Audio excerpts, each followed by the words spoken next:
Hello, welcome back to సోజీస్ kitchen. ఈరోజు మీ అందరినీ నా కిచెన్లోకి ఇన్వైట్ చేస్తున్నాను. ఎందుకంటే ఈరోజు నేను డ్రై మ్యాగీ రెసిపీ చేయబోతున్నాను. అది ఎలా చేయాలో మీ అందరితో షేర్ చేసుకుంటాను.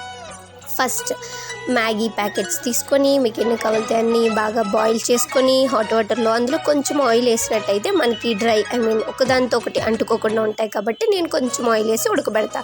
అవి పక్కకు తీసుకున్న తర్వాత దానికి సరిపడిన ఆనియన్స్, టమాటో, మన దగ్గర ఉన్న వెజిటేబుల్స్ మనం ఏమేమి తింటామో అవన్నీ వేసుకొని బాగా ఫ్రై చేస్తాం. ఆ తర్వాత తగినంత ఉప్పు, కారం, మ్యాగీ మసాలా యాడ్ చేస్తాం. వేసి బాగా మిక్స్ చేసి at last this is my secret, chicken masala కూడా యాడ్ చేస్తాను. దీనివల్ల కొంచెం ఎక్స్ట్రా టేస్ట్ యాడ్ అవుతుంది. ఆ తర్వాత మనం ముందుగా డ్రై చేసుకున్న మ్యాగీని వేసి బాగా మిక్స్ చేస్తాం. చేసిన తర్వాత లాస్ట్లో ఇది ఇలా కనిపిస్తుంది. ఇంత బాగా కనిపించిన తర్వాత దీన్ని తీసుకెళ్ళి చక్కగా ప్లేట్లో వేసుకొని పైన ఆనియన్స్ వేసుకొని తింటే ఉంటుంది. This is my recipe. Thank you for watching.